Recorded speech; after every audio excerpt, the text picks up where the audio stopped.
रात के 12 बज चुके थे।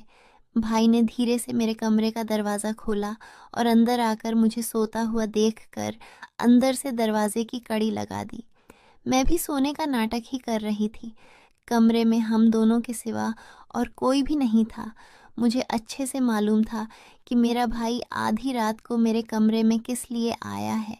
मैं भी बिस्तर पर आंख बंद करके ऐसी पड़ी थी जैसे बहुत ही गहरी नींद में हूँ। उसके बाद जो भाई मेरे साथ करने वाला था वो मुझे मालूम था, पर मैं भी उसे रोकने की कोशिश नहीं करती थी। क्यों नहीं रोकती थी इसका जवाब आपको कहानी में आगे मिलेगा। आखिर ये सब कैसे शुरू हुआ और भाई को सबसे ज़्यादा मेरे में क्या पसंद था। पूरी कहानी जानने के बाद आपके होश उड़ जाएंगे कि कैसे उसने मुझे सिर्फ अपनी उंगली से। हेलो दोस्तों, मेरी उम्र 21 साल थी। मैं सेकंड ईयर की स्टूडेंट थी। उन दिनों गर्मी शुरू हो चुकी थी, इसलिए हमें कॉलेज से छुट्टियां मिल गई थीं। रोज़ की तरह आज भी पूरे घर की सफाई करने के बाद मैं अपने बिस्तर पर आराम कर रही थी। थकावट इतनी ज़्यादा थी कि ऐसा लग रहा था जैसे पूरा बदन अकड़ गया हो। मैं अपने बिस्तर पर लेटकर सुकून पाने की कोशिश कर रही थी और हाथों से अपने सिर की मसाज कर रही थी। तभी मेरी एक कराहती आवाज़ सुनकर मेरा भाई विक्की बंद कमरे में आया और कहने लगा, क्या हुआ दीदी, तबीयत तो ठीक है? मैंने कहा, क्या बताऊं भाई, मम्मी सारा काम मेरे सर पर डालकर चली जाती है। कॉलेज की छुट्टियां क्या हुई, सारे घर की जिम्मेदारी मुझ पर आ गई है। ऊपर से मुलाजिम भी छुट्टी पर है। मुझसे नहीं होते ये घर के काम। मेरी बात सुनकर वह मेरे पास बैठ गया और कहने लगा, मेरी प्यारी बहन, कोई बात नहीं, मैं अब भी तुम्हारे लिए दूध लेकर आता हूँ, उसे पियोगी तो सुकून मिलेगा। विक्की की बात सुनकर मैं मुस्कुरा दी और कहा, बस तुम खाना बाहर से ले आना, मैं थोड़ी देर सो जाऊंगी। इसके बाद वह वापस दूध लेकर आया। उसे देखकर मुझे उस पर बहुत प्यार आया। सच में दुनिया में बहुत कम ही ऐसे भाई होते हैं जो अपनी बहनों का इतना ख्याल रखते हैं। मैंने उसे ढेर सारी दुआएं दी और उसका लाया हुआ दूध पीने लगी। दूध पीने के बाद मैंने गिलास एक साइड पर रखा और लेट गई। विक्की कहने लगा, चलो मैं तुम्हारा सिर दबा देता हूँ, तुम आराम से सो जाओ। वह मेरे सिरहाने बैठ गया और अपने हाथों से मेरा सिर दबाने लगा। मुझे धीरे धीरे सुकून मिलने लगा और दर्द भी कम होने लगा। मैं आंखें मूंद कर सोने लगी और गहरी नींद में चली गई। मुझे पता ही नहीं चला कि घंटों तक मैं सोती रही। मेरी आंख मम्मी की आवाज़ से खुली। मैं हड़बड़ाकर उठी। सिर बुरी तरह बोझिल हो रहा था। घड़ी पर नज़र डाली तो रात के 9 बज रहे थे। मुझे एकदम झटका सा लगा। बड़ी अजीब बात थी कि पापा ऑफिस से वापस आ चुके थे। शायद थकावट की वजह से मुझे वक्त का एहसास ही नहीं हुआ। जैसे ही उठकर 2 कदम चली, मुझे चक्कर आ गए। आंखों के आगे अंधेरा छा गया। अगर दीवार का सहारा न लिया होता तो यकीनन गिर जाती। फ्रेश होकर बाहर आई तो देखा खाने की टेबल पर सब मेरा ही इंतज़ार कर रहे थे। मैं जाकर आराम से कुर्सी पर बैठ गई। विक्की मुझे देखकर मेरी प्लेट में खाना डालने लगा। फिर मम्मी से कहने लगा, मम्मी, अन्नू पर काम का बोझ थोड़ा कम डाला करें। अगर अन्नू नहीं आ रही है तो उसकी जगह किसी और को रख लें। यह बेचारी सारा दिन काम करके थक जाती है। देखें तो इसकी रंगत भी पीली पड़ चुकी है। मेरी हालत वाकई ख़राब हो चुकी थी। मैं बहुत थकी हुई महसूस कर रही थी। मम्मी और पापा दोनों ही जॉब करते थे, क्योंकि सिर्फ पापा की नौकरी से घर चलाना मुश्किल था। ऊपर से हमारी पढ़ाई के खर्चे भी कुछ कम नहीं थे, इसलिए मम्मी भी उसी कंपनी में काम करती थीं जहां पापा नौकरी करते थे। मैं और विक्की कॉलेज जाते थे, मगर अभी गर्मियों की वजह से छुट्टियां थीं, इसलिए हमें घर पर ही रहना पड़ रहा था।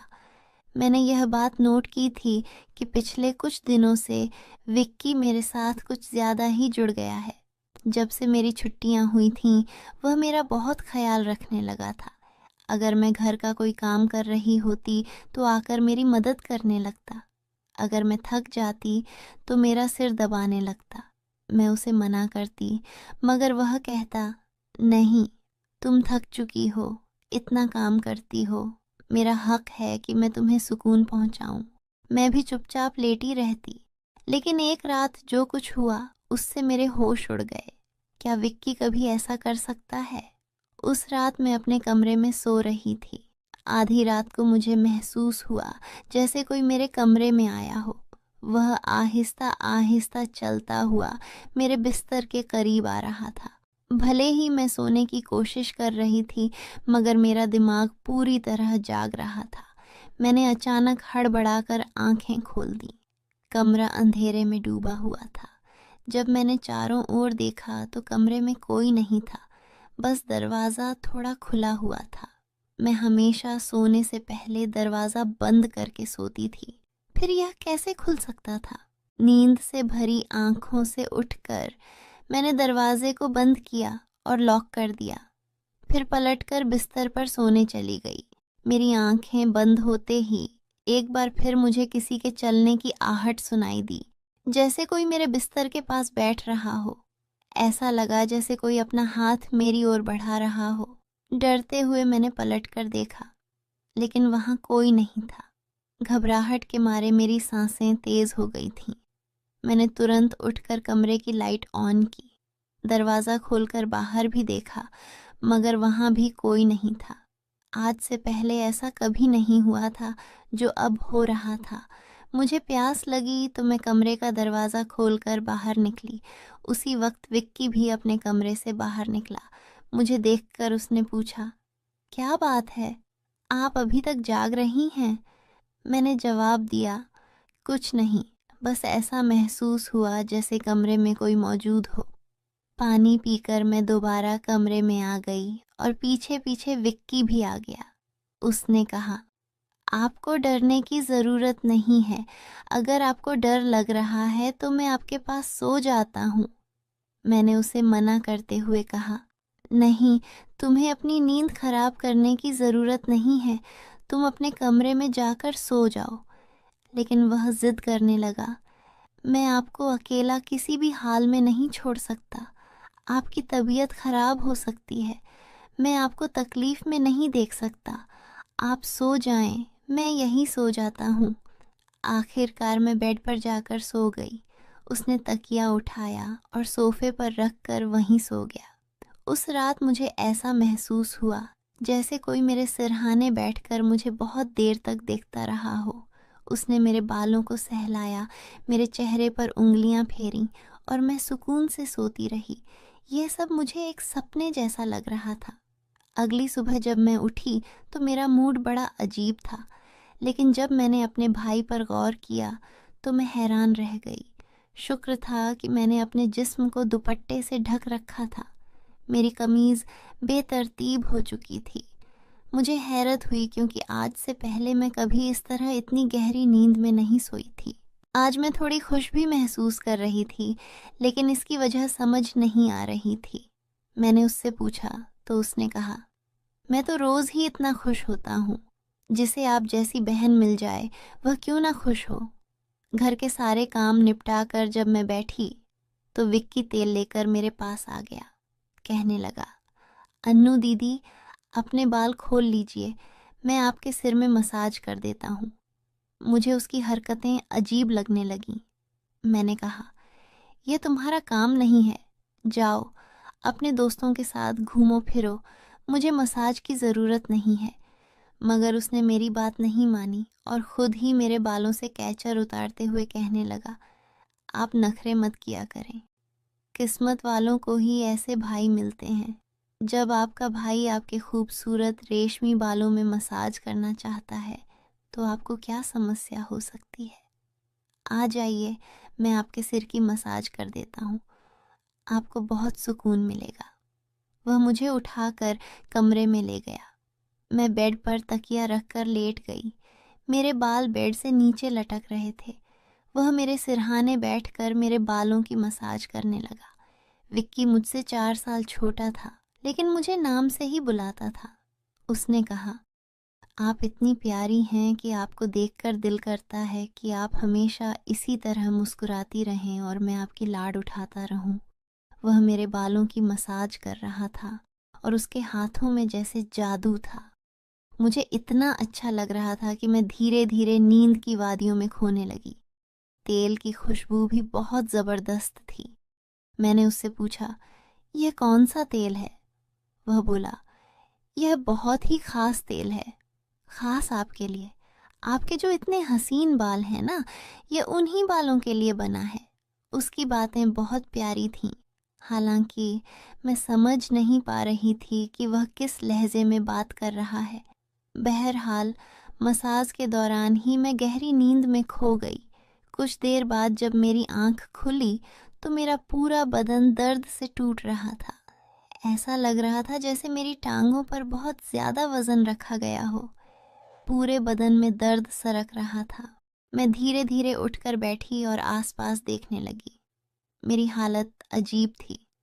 जब मैंने खुद पर गौर किया तो देखा कि मैं पूरी तरह भीगी हुई थी, जैसे किसी ने मुझे नहला दिया हो। मेरे कपड़े गीले थे, पंखा बंद था और कमरे में गर्मी थी। ये सब क्या हो रहा था? बड़ी मुश्किल से मैं बेड से उठी। मुझे चक्कर आ रहे थे, चलना मुश्किल हो रहा था। मैं अपनी हालत समझ नहीं पा रही थी। ऐसा क्यों लग रहा था कि मैंने सोया नहीं, बल्कि कोई भारी मेहनत वाला काम किया हो। बड़ी मुश्किल से चलकर मैं बाथरूम गई और फ्रेश हुई। अपनी हालत पर गौर किया तो लगा जैसे शरीर पूरी तरह थकावट से चूर था। जब मैं कमरे से बाहर निकली तो मुझे फुसफुसाने की आवाज़ें सुनाई दी। ऐसा लग रहा था जैसे कोई किसी से बात कर रहा हो। घर में मेरे और विक्की के अलावा कोई नहीं था। फिर वह किससे बात कर रहा था? मैं पहले किचन में पानी पीने गई, मगर तब तक वह फुसफुसाहट रुक चुकी थी। मैं किचन के दरवाजे के पास खड़ी थी जब मैंने बैठक से किसी को निकलते देखा। उसके हाथ में काफ़ी पैसे थे, जिन्हें देखकर वह मुस्कुरा रहा था। यह देखकर मेरे माथे पर बल पड़ गए। अगले ही पल उसकी नज़र मुझ पर पड़ी। मुझे देखकर उसने कहा, अन्नू, आप उठ गईं? मैं उसकी तरफ धीरे धीरे चल कर गई। वह हड़बड़ाकर पैसों को अपनी पैंट की जेब में डालने लगा, मगर मैंने उसका हाथ पकड़कर उन पैसों को सामने लाकर पूछा, इतने पैसे तुम्हारे पास कहाँ से आए? वह नजरें झुका चुका था। धीरे से कहने लगा, आप प्लीज पापा को मत बताना। मैं ताज्जुब में थी कि उसने यह पैसे पापा को क्यों नहीं दिए। मैंने सख्ती से पूछा तो वह सहम गया। उसने कहा, ये पैसे तो पापा के एक दोस्त ने कई साल पुराने कर्ज के रूप में लौटाए थे। मैंने सोचा था कि इनसे मोबाइल खरीद लूंगा, लेकिन उसने पैसे मुझे थमा दिए। मैंने उसे डांटते हुए कहा, हाँ, तुमने अच्छा किया। घर के हालात देखो किस कदर खराब हैं। हमारे माँ बाप दोनों नौकरी कर रहे हैं और तुम मोबाइल खरीदने की बात कर रहे हो। वह शर्मिंदा हो गया। उसी रात मैंने वे पैसे पापा को दे दिए। उस रात विक्की मुझसे कोई बात नहीं कर सका और जल्दी सोने चला गया। अगले दिन मैं किचन में काम कर रही थी जब विक्की अपने दोस्तों के साथ घर में दाखिल हुआ। मैं यह देखकर हैरान थी कि वह अपने दोस्तों को सीधा लाउंज में ले आया था। उस वक्त मैं दुपट्टा उतारकर बर्तन धो रही थी। जैसे ही वे सब हंसते हुए अंदर आए, मैंने तुरंत दुपट्टा ओढ़ लिया।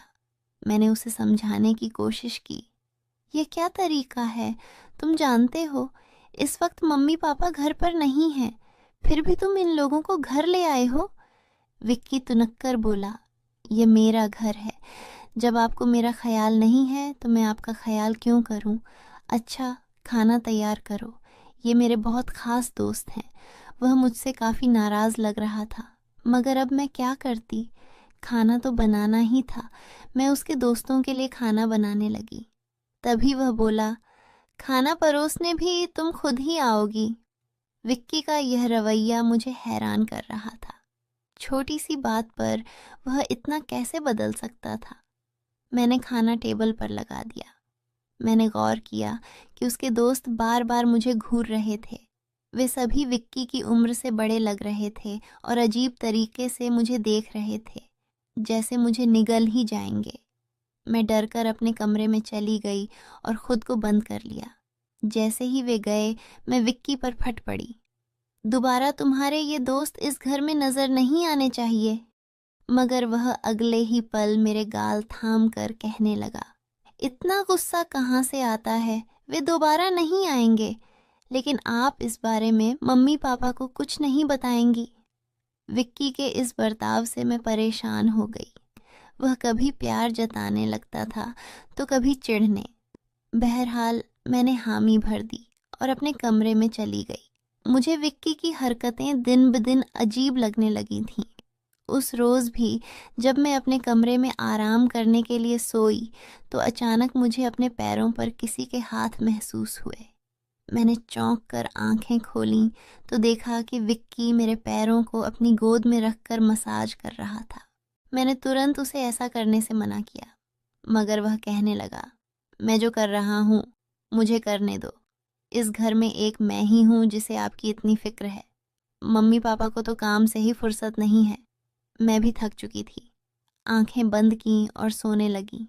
विक्की के हाथों की मसाज से मुझे नींद आ गई, लेकिन जब मेरी आंख खुली तो मेरे होश उड़ गए। मेरा सिर बुरी तरह चकरा रहा था। बिस्तर की चादर बिल्कुल बेतरतीब हो चुकी थी। बिस्तर पर एक शर्ट और एक मेल परफ्यूम पड़ा था। यह सामान किसका था? मैं कुछ बोल नहीं सकी। मेरे सिर में इतनी तेज दर्द था कि मैं फिर से बिस्तर पर गिर गई। ऐसा लग रहा था जैसे किसी ने मुझे बेहोशी की दवा पिला दी हो। पास में फुसफुसाने की आवाजें आ रही थीं, मगर कौन बोल रहा था यह मैं पहचान नहीं सकी। मुझे सिर्फ विक्की की आवाज सुनाई दे रही थी। ऐसा लग रहा था जैसे वह मेरे कमरे में मौजूद हो और मुझे उठाने की कोशिश कर रहा हो। कुछ देर बाद जब मेरी आंख खुली तो सारा दृश्य मेरी नज़रों के सामने घूमने लगा। मैंने सबसे पहले बेड की तरफ देखा, जहाँ पहले शर्ट और परफ्यूम पड़े थे, मगर अब वहाँ कुछ भी नहीं था। आज फिर मेरी हालत बहुत अजीब थी। मैं कोई बच्ची नहीं थी जो यह सब कुछ समझ न पाती। घर में मेरे और विक्की के अलावा और कोई नहीं था। फिर मेरे सोने के बाद ऐसा क्या होता था कि मेरा पूरा शरीर पानी से नहला दिया गया हो? सिर्फ इतना ही नहीं, मेरा शरीर दर्द से चूर था और रंगत भी बिल्कुल पीली पड़ चुकी थी। दिन ब दिन विक्की मेरे करीब आने की कोशिश कर रहा था, मगर मैं हर बार कोई न कोई बहाना बनाकर अपने कमरे में चली जाती थी। मेरे दिमाग में अजीब अजीब से विचार आने लगे थे। तबीयत भी काफ़ी ख़राब रहने लगी थी। मेरी हालत देखकर माँ भी परेशान हो गई। उन्होंने कहा कि वह अगले दिन ऑफिस से छुट्टी लेकर मुझे डॉक्टर के पास ले जाएंगी, ताकि पता चल सके कि मुझे क्या समस्या है। उस रात मैं बार बार उठ रही थी और ठीक से सो नहीं पाई। अगले दिन मेरे माता पिता हमेशा की तरह अपने काम पर चले गए। मुझे लगा शायद उन्हें मेरी परवाह नहीं थी। आखिरकार मैं खुद ही डॉक्टर के पास गई। वहाँ अल्ट्रासाउंड से पता चला कि मैं गर्भवती हूँ। यह सुनकर मेरे होश उड़ गए।